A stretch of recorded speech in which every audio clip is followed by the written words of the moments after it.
Respiration. तो respiration एक biochemical process है जो कि फ्रूट्स एंड वेजिटेबल्स के अंदर चलता है।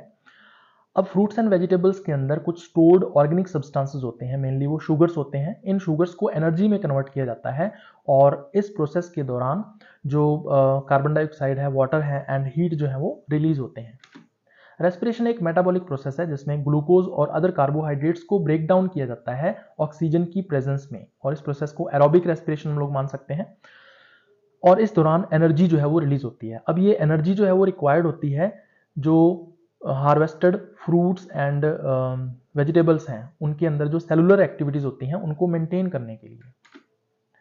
जनरल इक्वेशन की बात करें अगर अपने एरोबिक रेस्पिरेशन की, तो C6H12O6 जो कि शुगर यानी कि ग्लूकोज को शो कर रहा है, और 6 मॉलिक्यूल्स हमें ऑक्सीजन के इसके साथ जोड़ने हैं, और इसके प्रोडक्ट की फॉर्म में 6 कार्बन डाइऑक्साइड के मॉलिक्यूल्स निकलते हैं, 6 वाटर मॉलिक्यूल्स निकलते हैं, और साथ में एनर्जी जो है वो ATP एंड हीट की फॉर्म में रिलीज होती है। अब पोस्ट हार्वेस्ट मैनेजमेंट के अंदर रेस्पिरेशन का इंपॉर्टेंस क्या है? सबसे पहला है क्वालिटी मेंटेनेंस। अगर रेस्पिरेशन की रेट बहुत हाई है तो जो फ्रूट एंड वेजिटेबल्स हैं उनका फास्टर स्पॉइलेज होता है, इसलिए हमें रेस्पिरेशन रेट को स्लो रखना पड़ता है। दूसरा है शेल्फ लाइफ। अगर हम रेस्पिरेशन रेट को स्लो डाउन कर दें तो हम लोग उसकी स्टोरेज लाइफ या शेल्फ लाइफ को एक्सटेंड कर सकते हैं। तीसरा है हीट जनरेशन। जब रेस्पिरेशन होता है तो हीट जनरेट होती है।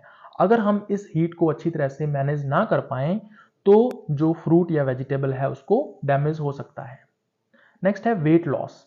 तो जब रेस्पिरेशन होता है तब वहाँ पे कार्बन लॉस होता है, इसके अलावा जो वाटर मॉलिक्यूल्स हैं, मॉइस्चर या जो है उसका लॉस होता है, जिससे जो फ्रूट है या वेजिटेबल है वो श्रिंक हो जाती है और उसका वेट लॉस होता है।